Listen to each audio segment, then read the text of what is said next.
पर आपका बहुत बहुत स्वागत है। आपके साथ मैं हूं राकेश पांडे। सुबह के 9 बजने वाले हैं, वक्त हो गया सुपरफास्ट 100 का। नमस्कार, मैं हूं तान्या खन्ना। शुरुआत दिल्ली की खबर से। दिल्ली में मौसम का मिजाज एक बार फिर से बदल गया है।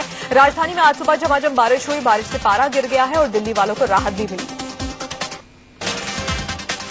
दिल्ली के आसमान में छाए काले बादल से सड़क पर चल रहे लोगों को परेशानी का सामना करना पड़ा। दिल्ली की सड़कों पर दिन में ही अंधेरा छा गया, मजबूरन लोगों को लाइट जलाकर गाड़ी चलानी पड़ी।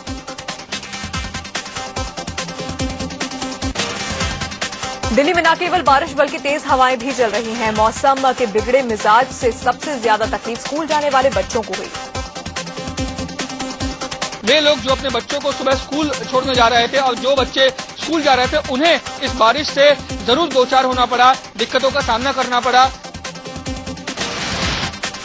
राजधानी में मौसम एक दिन और खराब रह सकता है। मौसम विभाग के मुताबिक दिल्ली में एक या दो दिन और बारिश हो सकती है। हालांकि मौसम विभाग ने राजधानी में मौसम एक दिन और खराब रह सकता है। मौसम विभाग के मुताबिक दिल्ली में एक या दो दिन और बारिश हो सकती है।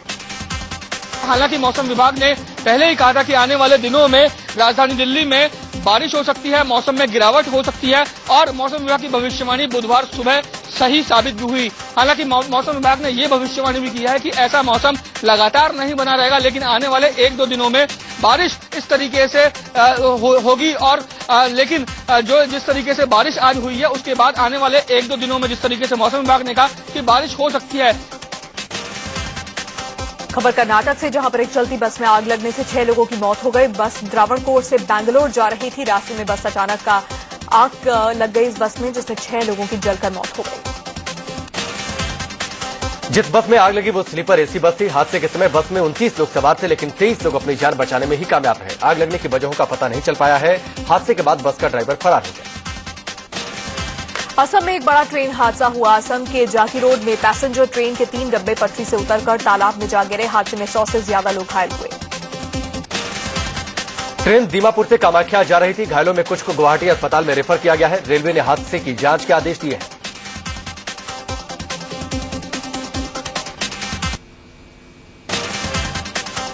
मोदी ने गुजरात दंगों पर माफी मांगे जाने के सवाल को एक बार फिर से टाल दिया है। टेलीविजन चैनल को दिए इंटरव्यू में मोदी से पूछा गया कि क्या वो दंगों पर माफी मांगेंगे। मोदी ने सवाल को ये कहते हुए टाल दिया कि पहले कांग्रेस को अपने पापों का लेखा जोखा देना चाहिए।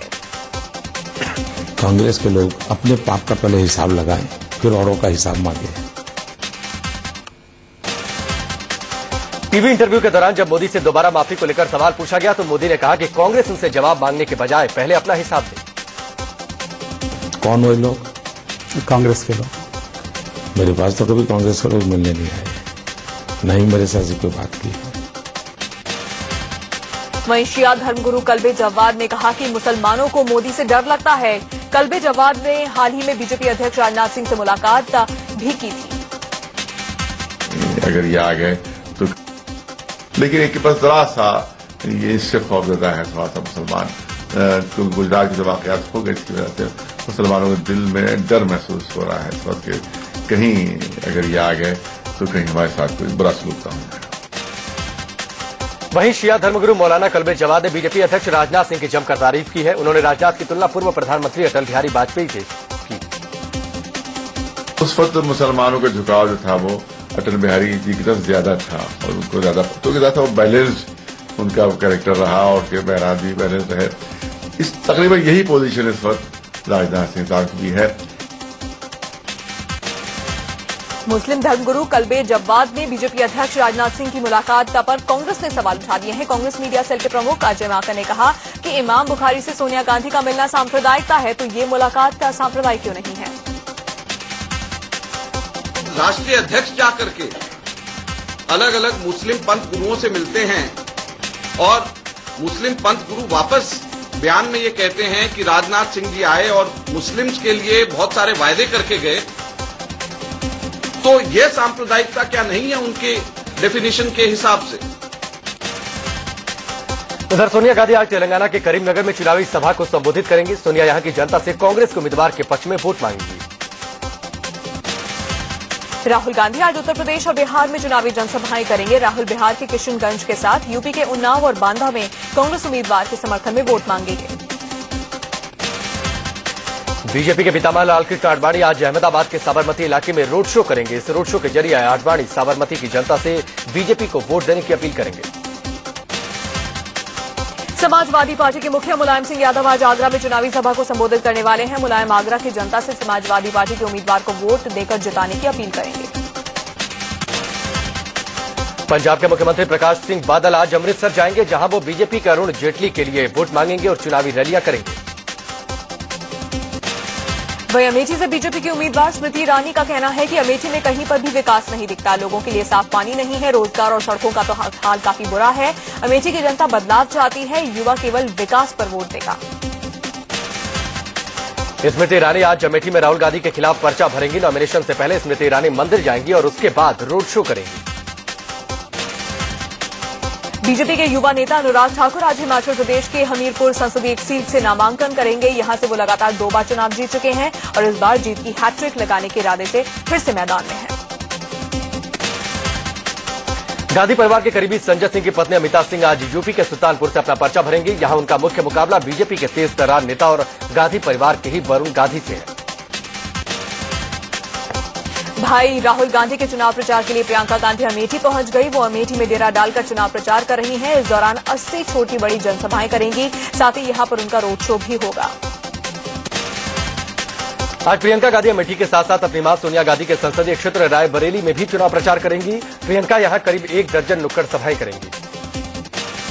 गांधी परिवार में तलखी थमने का नाम नहीं ले रही है। प्रियंका गांधी या तो अब अपने चचेरे भाई वरुण गांधी को सीधे सीधे विश्वासघाती करार दे रही हैं। अमेठी पहुंची प्रियंका ने कहा कि वरुण ने उनके परिवार के साथ विश्वासघात किया है।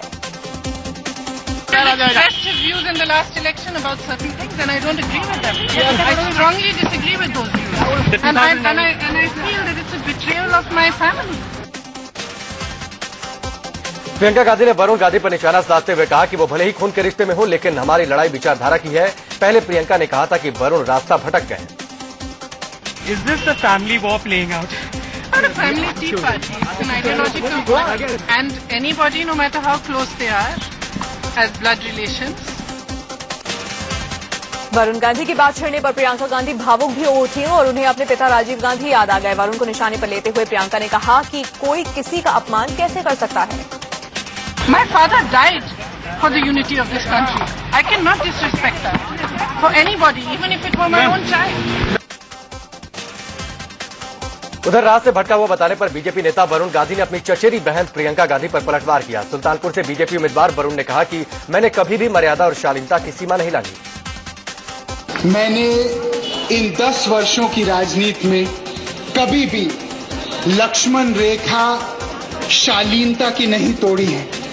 चाहे वो अपने परिवार के लोग हों, चाहे वो दूसरे दल के वरिष्ठ नेता क्यों ना हो।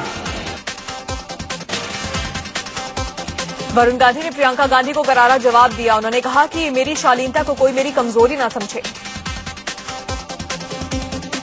इन दिनों कुछ बातें सुनने में आई हैं कि हमारे शराफत को, हमारे उदारता को कोई कमजोरी न समझे। प्रियंका गांधी ने कहा था कि वरुण गांधी रास्ता भटक गए हैं। इस बयान के जवाब में वरुण गांधी ने कहा कि मेरे रास्ता भटकने पर फोकस करने से ज्यादा जरूरी यह है कि देश किस रास्ते पर जा रहा है। बात हुई है मेरे रास्ते पे। मेरा रास्ता इतना महत्वपूर्ण नहीं है, लेकिन मैं देश के रास्ते को मजबूत करूं, ये मजबूती की बात रखनी चाहिए। वरुण गांधी ने राजनीति से वंशवाद खत्म करने की बात भी कही। उन्होंने कहा कि राजनीति को सुधारने के लिए वंशवाद खत्म करना जरूरी है। बीजेपी के तेज तर्रार नेता और मेनका गांधी के बेटे वरुण गांधी ने सुल्तानपुर सीट से नामांकन दाखिल किया। वरुण गांधी पीलीभीत से मौजूदा सांसद हैं, लेकिन इस बार सुल्तानपुर से चुनाव लड़ रहे हैं। नामांकन के दौरान दाखिल किए गए हलफनामे में वरुण गांधी ने अपनी कुल संपत्ति 11 करोड़ 5 लाख रुपए बताई है, जिसमें से करीब 3 करोड़ 85 लाख बैंक अकाउंट में है और करीब 7 करोड़ 16 लाख फिक्स्ड डिपॉजिट है। आम आदमी पार्टी के उम्मीदवार कुमार विश्वास ने भी नामांकन दाखिल कर दिया। कुमार विश्वास अमेठी से राहुल गांधी के खिलाफ चुनाव लड़ रहे हैं। बीजेपी ने इस सीट पर स्मृति ईरानी को चुनावी मैदान में उतारा है। बिहार के हाजीपुर से लोक जनशक्ति पार्टी प्रमुख रामविलास पासवान ने पर्चा भरा। इस सीट पर रामविलास पासवान का मुकाबला जेडीयू के रामसुंदर दास से है। बिहार में बीजेपी और एलजेपी का गठबंधन है। एलजेपी प्रमुख रामविलास पासवान ने हाजीपुर में रोड शो किया। रोड शो में उनके बेटे और जमुई से उम्मीदवार चिराग पासवान भी शामिल हुए।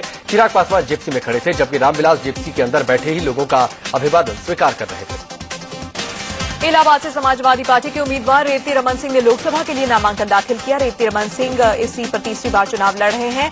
2 बार उन्हें जीत मिली है। फूलपुर सीट से कांग्रेस के उम्मीदवार मोहम्मद कैफ ने भी नामांकन दाखिल किया। इलाहाबाद में वो नामांकन के लिए पत्नी के साथ पहुंचे। इस मौके पर कैफ ने अपनी जीत का दावा किया। बीजेपी की तर्ज पर समाजवादी पार्टी ने भी चुनावी चौपाल लगाई है। यूपी के मुख्यमंत्री अखिलेश यादव की पत्नी और कन्नौज से सांसद डिम्पल यादव ने चाय की दुकान पर कार्यकर्ताओं की बैठक ली और लोगों से बातचीत भी की। मोदी को टक्कर देने के इरादे से केजरीवाल वाराणसी में हैं। वो आज रोहनिया विधानसभा क्षेत्र में 4 चुनावी चौपाल लगाएंगे और लोगों से आम आदमी पार्टी के उम्मीदवारों के पक्ष में वोट देने की अपील करेंगे। वाराणसी में अरविंद केजरीवाल ने शहर की साफ सफाई का काम करने वाले लोगों और झुग्गी झोपड़ियों में रहने वाले लोगों और उनके बच्चों से मुलाकात की और उनकी परेशानियों को सुना। वाराणसी पहुंचे आम आदमी पार्टी के संयोजक अरविंद केजरीवाल ने मुस्लिम कार्ड खेलना शुरू कर दिया है। शहर काजी से मुलाकात करने केजरीवाल पहुंचे तो उन्होंने जो टोपी पहनी थी उसमें उर्दू में मैं हूं आम आदमी और मुझे चाहिए स्वराज लिखा हुआ था। वाराणसी में नरेंद्र मोदी को चुनौती दे रहे केजरीवाल ने शहर के काजी से मुलाकात करके चुनाव में मदद की अपील की है। उन्होंने बीजेपी कांग्रेस को कोसा और आम आदमी पार्टी को सेक्युलर पार्टी बताते हुए समर्थन करने को कहा। शहर काजी मौलाना गुलाम यासीन ने केजरीवाल को मदद का भरोसा भी दिलाया। उन्होंने ये भी कहा कि केजरीवाल सही सियासत कर रहे हैं। वाराणसी पहुंचे केजरीवाल का विरोध भी शुरू हो गया। वाराणसी कैंट स्टेशन के बाहर केजरीवाल पर निशाना साधते हुए कार्टून बनाया गया है जिसमें लिखा गया है, देखो दिल्ली का भगोड़ा आया।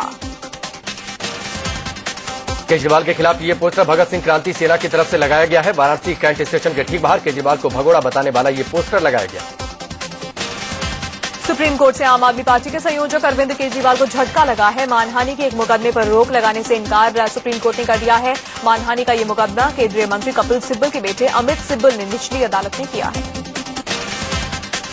इस मामले में केजरीवाल ने निचली अदालत में पेशी से छूट की भी मांग की थी, लेकिन सुप्रीम कोर्ट ने इससे इनकार कर दिया और कहा कि वो निचली अदालत में ही जाकर इसके लिए अर्जी दे। प्रियंका गांधी पर बीजेपी नेता सुब्रमण्यम स्वामी के बयान से भड़के कांग्रेसियों ने जबरदस्त प्रदर्शन किया। दिल्ली के निजामुद्दीन में स्वामी की कॉलोनी में कांग्रेसी आथम थे। पुलिस ने गेट बंद कर दिया, लेकिन गेट को तोड़ते हुए भीड़ कॉलोनी में दाखिल हो गई। हारून यूसुफ मुकेश शर्मा की अगुवाई में कार्यकर्ताओं का हुजूम सुब्रमण्यम स्वामी के घर का घेराव करने पहुंचा था। इस दौरान कांग्रेसी कार्यकर्ताओं की पुलिस से झड़प भी हो गई। गेट बंद कर दिया गया, लेकिन भीड़ के दबाव में गेट धराशायी हो गया। पुलिस ने स्वामी के घर के आगे बैरिकेडिंग कर दी थी, लेकिन कांग्रेसी उस पर भी चढ़कर नारेबाजी करते रहे। कांग्रेस ने सुब्रमण्यम स्वामी से बयान वापस लेने की मांग की। कांग्रेस ने स्वामी के बयान की शिकायत चुनाव आयोग में भी करने की बात कही है। मध्य प्रदेश के शिवपुरी में बीजेपी नेता सुषमा स्वराज बीजेपी नेताओं और शिवपुरी कैंडिडेट पर जमकर बरसी। सुषमा यहां बीजेपी कैंडिडेट जयभान सिंह पवैया के समर्थन में सभा करने पहुंची थी, लेकिन उन्हें हेलीपैड पर कोई रिसीव करने तक नहीं पहुंचा। इससे वो भड़क गए। सुषमा स्वराज जब शिवपुरी पहुंची तो हेलीपैड पर बीजेपी कैंडिडेट तो छोड़िए कोई भी नेता मौजूद नहीं था। सुषमा ने हेलीकॉप्टर से उतरकर एक गाड़ी में थोड़ी देर इंतजार किया, लेकिन जब कोई नहीं आया तो सुषमा का पारा चढ़ गया और वो बिना सभा किए वापस जाने लगी। सुषमा स्वराज का हेलीकॉप्टर उड़ने वाला ही था, तभी शिवपुरी के बीजेपी कैंडिडेट और कुछ नेता उनके स्वागत के लिए पहुंचे। सुषमा इस कदर गुस्से में थी कि हेलीकॉप्टर से बाहर तक नहीं निकली। काफी देर तक उन्हें मनाने की कोशिश होती रही। हाथ जोड़े गए, मिन्नतें की गई, लेकिन सुषमा नहीं मानी। विज्ञापन के जरिए बीजेपी पर सोनिया के हमले का अरुण जेटली ने जवाब दिया है। जेटली ने कहा कि राहुल की नाकामियों को देख कांग्रेस ने अपना पूरा ध्यान सोनिया की ओर लगा दिया है। इससे साबित होता है कि राहुल पर अब पार्टी को भरोसा नहीं है। जेटली ने चुटकी लेते हुए कहा कि अब कांग्रेस का नया नारा है, मैं नहीं मां। दरअसल सोमवार को सोनिया गांधी ने एक विज्ञापन के जरिए कहा था कि बीजेपी के सत्ता में आने से देश की एकता को खतरा है। उनकी ये सोच भारतीयता को तहस नहस कर देगी। सोनिया ने कहा कि बीजेपी सिर्फ मैं में यकीन करती है, जबकि कांग्रेस हम में। बीजेपी के पीएम कैंडिडेट नरेंद्र मोदी ने कांग्रेस उपाध्यक्ष राहुल गांधी के उस बयान पर चुटकी ली है जिसमें उन्होंने गुजरात मॉडल को टॉफी मॉडल बताया था। मोदी ने कहा कि राहुल बच्चे हैं, इसलिए टॉफी और गुब्बारों की ही बात किया करते हैं। मोदी ने राहुल पर चुटकी लेते हुए कहा कि उनकी उम्र टॉफी और गुब्बारों से खेलने की नहीं रही, तो वो ट्रॉफियों के बारे में सोचते हैं। मोदी ने कहा कि इस चुनाव में कांग्रेस की ऐसी हार होने वाली है कि संसद में हाई रेजोल्यूशन कैमरे लगाकर उसके सदस्यों को खोजना पड़ेगा कि वो किस कोने में बैठे हुए हैं। यूपी के कैबिनेट मंत्री आजम खान ने प्रदेश के सीएम अखिलेश यादव से अपील की है कि वो गुजरात में लाए गए शेरों को लौटा दें। आजम के मुताबिक शेरों के बहाने नरेंद्र मोदी लगातार यूपी सरकार पर ताने कसते हैं। महाराष्ट्र दौरे पर पहुंचे कांग्रेस उपाध्यक्ष राहुल गांधी शिरडी में साईं के दर पर पहुंचे और मत्था टेका। राहुल गांधी ने साईं बाबा की पूजा की और आरती भी उतारी, साथ ही साईं की समाधि पर फूल चढ़ाए। शिरडी में साईं बाबा के दरबार में राहुल गांधी ने कांग्रेस की जीत की दुआ मांगी। इस दौरान उनके साथ महाराष्ट्र के मुख्यमंत्री पृथ्वीराज चव्हाण समेत कांग्रेस के कई वरिष्ठ नेता भी मौजूद थे। मुंबई से सटे ठाणे के कलवा इलाके में एनसीपी विधायक जितेंद्र और उनके कार्यकर्ताओं ने गुजरात के मुख्यमंत्री नरेंद्र मोदी का पुतला फूका। पुतला फूकने से पहले विधायक और उनके कार्यकर्ताओं ने पुतले की चप्पल से पिटाई की। एमएनएस चीफ राज ठाकरे ने बीजेपी अध्यक्ष राजनाथ सिंह पर हमला बोला है। राज ठाकरे ने कहा कि उनकी पार्टी ने नरेंद्र मोदी को समर्थन दिया है, राजनाथ को नहीं। जब मोदी इस मुद्दे पर चुप है तो फिर राजनाथ सिंह बीच में क्यों बोल रहे हैं। राज ठाकरे ने बीजेपी अध्यक्ष राजनाथ सिंह के उस ऐतराज को लेकर उन पर तंज कसा है जिसमें उन्होंने मोदी को बिन मांगे समर्थन देने के लिए आड़े हाथों लिया था और कहा कि राज, शिवसेना, बीजेपी, आरपीआई गठबंधन में शामिल हुए बिना मोदी के नाम पर वोट मांग रहे हैं। चुनावी मौसम में विवादित बयानों सेना, बीजेपी, आरपीआई गठबंधन में शामिल हुए बिना मोदी के नाम पर वोट मांग रहे हैं। चुनावी मौसम में विवादित बयानों का सिलसिला जारी है। बीएसपी नेता स्वामी प्रसाद मौर्य ने बीजेपी के पीएम कैंडिडेट नरेंद्र मोदी को मदारी बता डाला। उन्होंने कहा कि गुजरात से आया ये मदारी तरह तरह के नाटक कर लोगों को गुमराह कर रहा है। इलाहाबाद में आम आदमी पार्टी ने पूर्व प्रधानमंत्री लाल बहादुर शास्त्री के पोते आदर्श शास्त्री को चुनावी मैदान में उतारा है। खबर है कि आदर्श शास्त्री के पिता अनिल शास्त्री कांग्रेस की तरफ से उनके खिलाफ चुनाव प्रचार करने आने वाले हैं। फिल्म टार्जन से फेमस हुए हेमंत बिर्जे भी चुनावी मैदान में कूद गए हैं। हेमंत उत्तर मध्य मुंबई से शिवराज पक्ष पार्टी के टिकट पर चुनाव लड़ रहे हैं। इस सीट पर हेमंत बिजली का मुकाबला प्रिया दत्त, पूनम महाजन और अबू आजमी के बेटे फरहान से होगा। चुनाव से ठीक पहले बिहार के मुख्यमंत्री नीतीश कुमार को बड़ा झटका लगा। किशनगंज संसदीय क्षेत्र से जेडीयू कैंडिडेट अख्तरुल ईमान ने अपनी उम्मीदवारी वापस ले ली है। उन्होंने कांग्रेस कैंडिडेट के समर्थन में ऐसा करने का फैसला किया है। जेडीयू कैंडिडेट अख्तरुल ईमान के नाम वापस लेने के बाद किशनगंज में कांग्रेस कैंडिडेट असरारुल हक और बीजेपी कैंडिडेट डीके जायसवाल के बीच सीधा मुकाबला देखने को मिलेगा। इस सीट पर 24 अप्रैल को मतदान होना है। बिहार के पूर्व उप मुख्यमंत्री और बीजेपी नेता सुशील मोदी ने लोकसभा चुनाव में राष्ट्रीय जनता दल को अपना मुख्य प्रतिद्वंदी माना है। सुशील मोदी ने कहा कि आरजेडी बिहार में दूसरे और जेडीयू तीसरे नंबर पर रहेगी। तक मुख्य प्रतिद्वंदी की बात है तो सभी जगह दिखाई ये पड़ रहा है कि मुख्य मुकाबला आरजेडी गठबंधन के साथ हो रहा है और जेडीयू तीसरे नंबर पर चली गई है। लोकसभा चुनाव के 5वें चरण के लिए प्रचार का शोर थम गया है। 5वें चरण में कुल 12 राज्यों की 121 सीटों पर वोट डाले जाएंगे। 17 अप्रैल को बिहार की 7 लोकसभा सीटों के लिए वोट डाले जाएंगे। वहीं उत्तर प्रदेश की 11 और मध्य प्रदेश की 10 सीटों के लिए मतदान होगा। इसके अलावा 5वें चरण में महाराष्ट्र की 19 सीटों के लिए वोटिंग होगी। 5वें चरण में राजस्थान की 20 सीटों पर वोट पड़ेंगे। वहीं पश्चिम बंगाल की 4 और कर्नाटक की 28 सीटों पर भी इसी दिन वोटिंग होगी। इसके अलावा झारखंड की 6 लोकसभा सीटों पर भी मतदान होगा। 5वें चरण के चुनाव में छत्तीसगढ़ की 3 सीटों पर वोट पड़ेंगे। इसके अलावा जम्मू कश्मीर और मणिपुर की 1-1 सीट पर मतदान होगा। ओडिशा की 11 लोकसभा सीटों पर भी वोटिंग होगी। मतदाताओं को जागरूक करने के लिए मुंबई में एक ब्यूटी सैलून ने अनोखा ऑफर निकाला है। इस ऑफर के तहत 24 अप्रैल को होने वाले चुनाव में वोटिंग का निशान देखकर मुफ्त में कटिंग कराई जा सकती है। चुनावी मौसम में आम जनता को पेट्रोल की कीमत में राहत मिली है। तेल कंपनियों ने पेट्रोल की कीमत में 70 पैसे प्रति लीटर की कमी करने का फैसला किया है। ये कटौती आधी रात से लागू हो गई है। पेट्रोल की कीमतें 70 पैसे कम होने के बाद दिल्ली में जहां 1 लीटर पेट्रोल की कीमत 72 रुपये 26 पैसे की बजाय 71 रुपये 41 पैसे प्रति लीटर होगी। वहीं कोलकाता में 79 रुपये 25 पैसे, मुंबई में 80 रुपये और चेन्नई में 74 रुपये 60 पैसे होगी। पेट्रोल की कीमतों में ये कटौती रुपये में लगातार आ रही मजबूती के चलते की गई है। हालांकि इस बार डीजल की कीमतों में कोई बदलाव नहीं किया गया है। जनवरी 2013 से डीजल की कीमतें 8 रुपये 33 पैसे बढ़ गई हैं। ये बढ़ोतरी 14 बार हुई है। सुप्रीम कोर्ट ने किन्नरों को थर्ड जेंडर यानी तीसरे लिंग के रूप में मान्यता दे दी है। सुप्रीम कोर्ट के इस फैसले से उनकी बहुत पुरानी मांग पूरी हो गई है। कोर्ट ने केंद्र सरकार को हुक्म जारी किया है कि वो किन्नरों को स्वास्थ्य और शिक्षा की सुविधाएं मुहैया कराए। सुप्रीम कोर्ट ने किन्नर समुदाय की आर्थिक और सामाजिक रूप से पिछड़े तबके में रखने का आदेश दे दिया है। कोर्ट ने कहा कि किन्नर इस देश के नागरिक हैं और उन्हें भी शिक्षा पाने में और सामाजिक बराबरी हासिल करने का पूरा हक है। अदालत ने यहां पर किन्नरों के साथ हो रहे भेदभाव पर चिंता जाहिर की। भारत में जन्मे विजय शेषाद्री को साल 2014 के पुलित्जर अवार्ड से सम्मानित किया गया है। उन्हें पोएट्री कैटेगरी में सम्मान दिया गया। बेंगलुरु में जन्मे विजय को उनके कविता संकलन 3 सेक्शन के लिए यह सम्मान दिया गया। इलाहाबाद के यूनाइटेड ग्रुप ऑफ इंडस्ट्रीज में फाउंडर्स डे का आयोजन किया गया। इस मौके पर शहीदों की विधवाओं और उनके परिवार को सम्मानित किया गया। इस अवसर पर संस्था के पदाधिकारी गिरधर गोपाल, डॉक्टर जगदीश गुलाटी और सतपाल गुलाटी भी मौजूद थे। दिल्ली के कस्तूरबा गांधी मार्ग पर रफ्तार का कहर देखने को मिला। रेड लाइट तोड़ते हुए एक इंडिगो कार ने पहले सामने खड़ी स्कोडा कार को टक्कर मारी और फिर पास खड़ी स्विफ्ट कार से टकरा गई। हादसे में कोई घायल नहीं हुआ। पुलिस ने ड्राइवर को गिरफ्तार कर लिया। दिल्ली के पीतमपुरा में शिक्षा विभाग के दफ्तर में हंगामा करने और उपनिदेशक के साथ झड़प के आरोप में आम आदमी पार्टी के विधायक राजेश कर को पुलिस ने गिरफ्तार किया है। पार्टी के समर्थकों के साथ दफ्तर बंद होने के बाद भी धरने पर बैठे थे राजेश कर। यूपी के मेरठ में बेटी से छेड़छाड़ का विरोध करने पर 3 भाइयों ने एक डॉक्टर को कथित तौर पर पीट कर मार डाला। पुलिस ने घटना में शामिल बताए जा रहे एक आरोपी और उसके पिता को गिरफ्तार कर लिया है। बाकी 2 आरोपी अभी भी फरार हैं।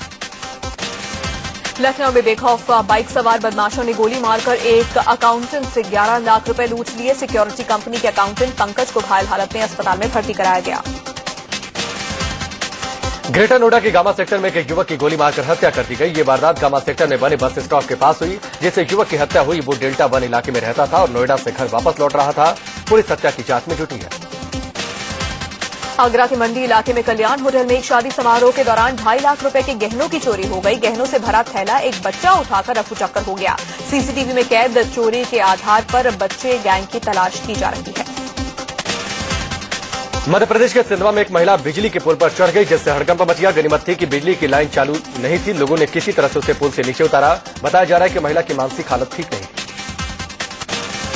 वहीं आज से IPL 7 का आगाज हो रहा है। टूर्नामेंट में उद्घाटन मुकाबले में रोहित शर्मा की कप्तानी में पिछले साल की चैंपियन मुंबई इंडियंस का सामना कोलकाता नाइट राइडर्स से होगा, जिसकी कप्तानी गौतम गंभीर कर रहे हैं। ये मैच आज रात 8 बजे अबुधाबी में शुरू होगा। IPL 7 का पहला सीजन भले ही भारत के बाहर हो, लेकिन मैदान की गतिविधियों पर सुप्रीम कोर्ट की नजर रहेगी, क्योंकि IPL में हुए सट्टेबाजी मामले की जांच सुप्रीम कोर्ट की निगरानी में जारी है, जिसमें लीग से जुड़े कई बड़े नाम शक के घेरे में। भारत में चल रहे आम चुनावों के कारण इस बार IPL का पहला सीजन 16 से 30 अप्रैल तक UAE में आयोजित किया गया है। हर बार होने वाली IPL की ओपनिंग सेरेमनी की जगह इस बार डिनर का आयोजन किया गया, जिसमें KKR के मालिक बादशाह खान समेत कई बॉलीवुड सितारे परफॉर्म करेंगे। आज सुप्रीम कोर्ट में श्रीनिवासन की याचिका पर सुनवाई होगी, जिसमें श्रीनिवासन ने BCCI के अध्यक्ष पद पर काम करते रहने की इजाजत मांगी है। साथ ही कोच श्रीनिवासन और भारतीय टीम के कप्तान महेंद्र सिंह धोनी के बीच हुई बातचीत के ऑडियो टेप को उपलब्ध कराने के लिए BCCI के अनुरोध पर भी विचार करेगा।